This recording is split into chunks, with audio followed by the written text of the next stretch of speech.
Hey guys, it is August the 17th, a Thursday of 2023, and I just want to do a quick update.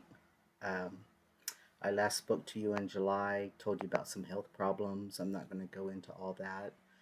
Uh, so, real quick update what's going on. They're still testing me. I have a pulmonary function test today, and then next week I will have a stress test of the heart, and that will be by injection. And then I've already had a CAT scan of the head to rule out any pituitary tumors or anything else. And let's see, I've already had all the lab work done, and uh, pretty much everything came out good except for the autoimmune testing, of course. But if you know anything about labs, my ANA was high already, and that's how I got diagnosed with the fibro and the Reynolds and all that stuff. Well, that was in June, and my ANA tripled since June. So when I met my primary care doctor, she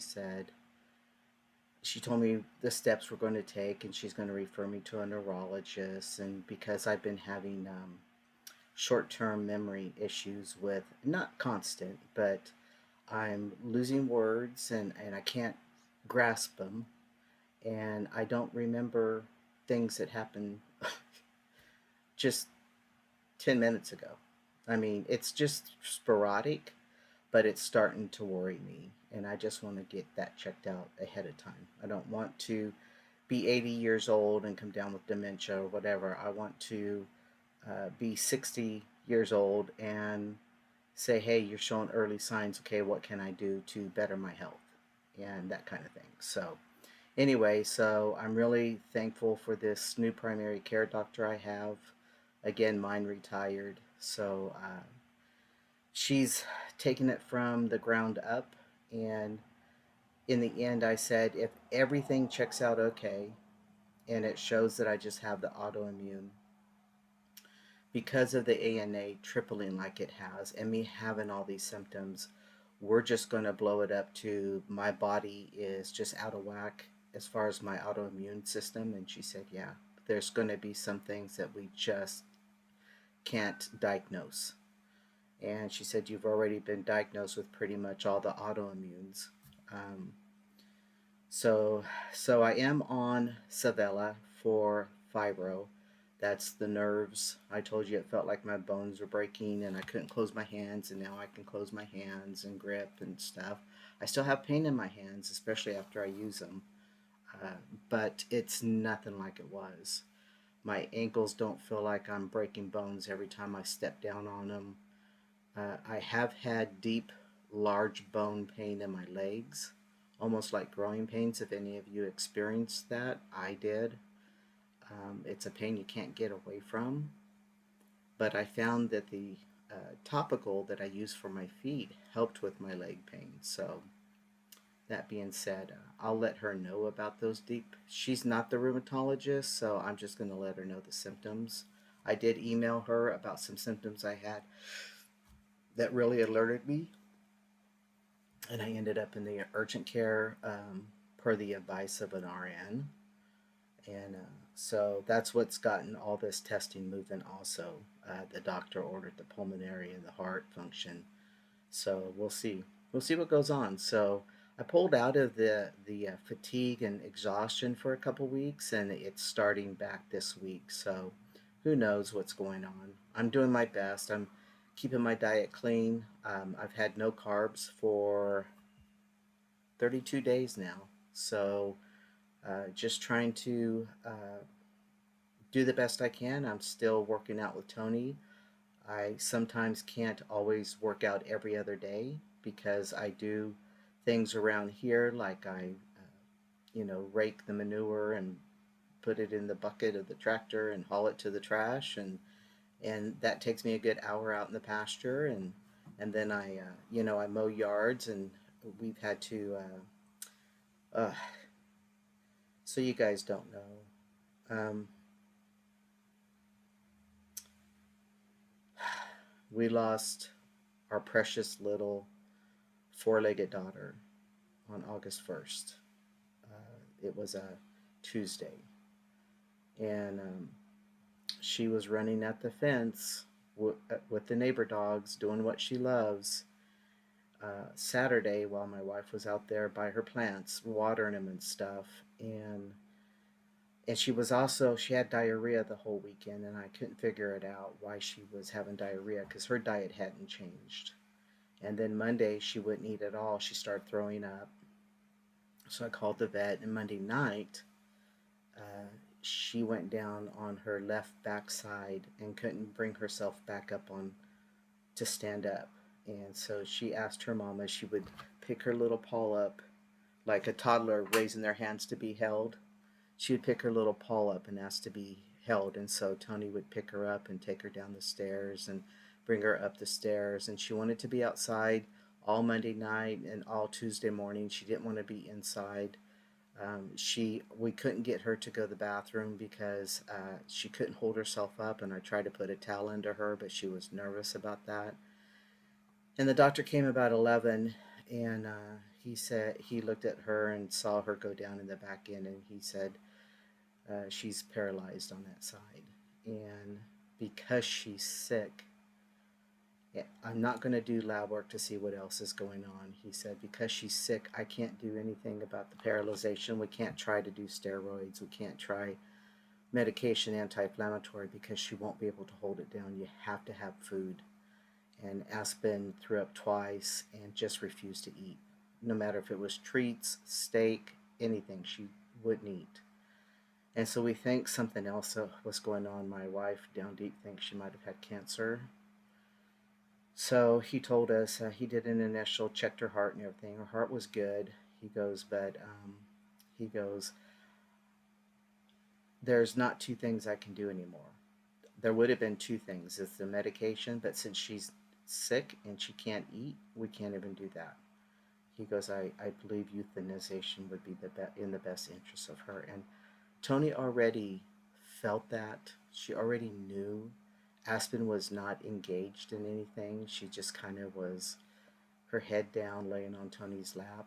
There was even a cat when we were out in the front across the street, and Aspen would jump off Tony's lap and tear off across the yard and bark at that cat. And she just looked at her, but she didn't have her hair standing up. She didn't try to bark. She just looked at her, and then she put her head back down. That's the sign that my other dogs have given us when it's been time for them to go. And it's been hard. She had personality. We probably gave her more personality than she had, but she was our little baby for 11 years. We didn't travel. We didn't go out of town. We didn't do anything because she had separation issues and she wouldn't eat and she was scared. And so we just stayed home, made that choice, and she gave us a lot of joy. She flourished out here on the property. She loved it. I wondered how long she would last with it because we have a modular house, so we step up to it. And the steps, it was getting hard for her because she did something to her front left shoulder, but every time we pushed around on it and stuff, she didn't yipe or anything. And so we don't know what that was about. And she still would run after the cats if she saw them and run after the dogs next door. She'd run across the property. She'd be in the pasture, run after a squirrel. So I didn't really worry about that front right. I know that she had arthritis, so I figured, well, it's probably arthritic. Anyway, that being said, it's been devastating. My wife bawled. She didn't just cry, she bawled for 2 days straight. And then she cried for the rest of the week. And then the second week, it got just a little bit better, but it was such a void. It's such a void even for me. She's usually here looking at me when I'm trying to do videos or I'm trying to pay the bills or whatever I'm doing at my desk. I'll look over where I'm looking and her eyes will be like this looking at me. And what she wants is she wants to carry one of her stuffed animals in her mouth and go out to the front, lay down, and just watch everything in the front. Just watch. She just wanted to be outside. She, and it would get too hot, and I'd say, "Okay, let's go." And she'd pick up her baby, and she'd come back in, and within an hour, she'd want to go back out. So, anyway, I told Tony it was going to be hard for me when she went back to work. Tony went back to work last Friday, and I said because she was my sidekick. Anytime I went out and worked in the pasture, we always left the gate open so they can come and go, and she would be over in the pens where it's shaded, looking at watching me like a supervisor. And Tony always used to say that Aspen was my supervisor, kept me in check, and so it's been devastating. Um, we still have Rex. He's 5 years old. He's a rescue from Arvin, or you guys don't know the cities, but anyway, he walked into Tony's classroom one day and she asked if I would come and get him. She didn't want to send him to the pound. So we have him. He's different. He's independent. He likes to lay around all day. He's not much of going out on the property, except for once in a while when we're both walking out there, he'll come out and do his business and sniff around and scratch and then take off running to the house. We call him Prissy Boy because he gets real dirty and everything, but he just doesn't like to be out where the bugs are. He can't stand bugs.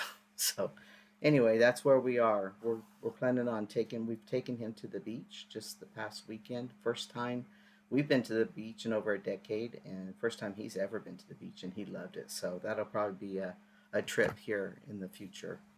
Um, anyway, that's personally 12 minutes of my personal life. Um, I wanted to do a little talk just real quick about later in transition. So I've been on testosterone for 11 and a half years. It'll be 12 in December. And there are things about me that are happening that has been happening. It just didn't start. But we always talk about how we go into a puberty. And usually it's right in the beginning because your body's not used to the estrogen or your body's not used to the testosterone, and your body just starts, doing weird things.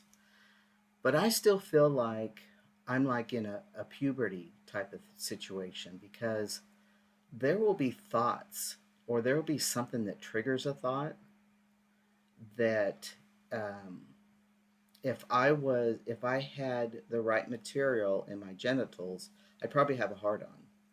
And it's not that I'm thinking sexual, and it's not that I'm thinking that I want to have sex. It's it's just something that comes up. I can't even think of an example right now. But I thought, I'll talk about that. I'm a modest person. I don't really talk about sex here on my channel. But I don't know if any of you guys that are still watching me that transitioned around the time I did are having these things. I hear Tony talking because she teaches eighth grade math all the time about the boys. It's just uncontrolled, and she can tell when they're uncomfortable or they're doing this and the and so I think, well, hell, I mean, if it's anything of what's happening to me off and on, it's not all the time. It's once in a while. But Lord, I mean, I could be still in puberty. Who knows? Even though I look old and, pretty much mature and into myself, who knows if I had the right material and was able to get that blood pumping or have a physiological effect on things, I probably would, and who knows? But anyway, I was just wondering if any of you are experiencing anything like that. Um, like right now, I'm blank. I can't think of anything that's triggered. I just, like I said, I have a hard time thinking of things right now. But yeah, so I don't think no matter how long you've been transitioning, there are still things that are going to be new to you, your body, your mind, your soul, and it's going to be a whole new world when that awakens, you know. Uh, but anyway, guys, I'm not going to make a long video. I am going to give you some more updates as I want to talk about diet. I want to tell you how this diet, how I feel on this diet, the effects I've had with this diet. I can tell you the 32 days I haven't craved sugar. So it's the first time in a year and a half I've been trying this diet that I haven't had strong cravings and gave into them. So I think that's a good thing for me. I've kind of pushed through the abyss, I guess. Not really trying this time. I just haven't had an interest. I don't know if it's all the medical issues and I'm getting serious about my health. I want to be healthy. It's like I tell Tony, I don't want to be 70, 75, maybe not even 70 yet, and, excuse me, walk around hunched over with a cane, barely making it to my doctor's visits, and that's all my life is doctor's visits. I want to, I may not go out and run a marathon, and I may not be able to push real heavy weight with my autoimmune pains and stuff, but I want to continue to keep myself healthy and feel good about myself and do the best I can, physically, as well as what I do for myself emotionally and mentally. So we've talked many times about my emotional mental ideas or ideology of how reactions should be and what we should be growing as people and not find ourselves in the same situation we were 5 years ago, and how transition is not a miracle. It does not solve all problems. We have to face these issues face to face, and you need help, you need counseling to help you get through that, and people should not be ashamed to seek out help. And so anyway, so I'm going to pick up videos again, hopefully being more consistent, talking about the issues that we face today, talking about the issues individuals that I see and hear are facing, and things I face, because I still face things. I'm not perfect by far, but I just want you guys to know I'm still kicking it and still taking it one day at a time. So you guys take it one day at a time, and remember to always make your journey as simple as possible. We'll talk to you later. Bye.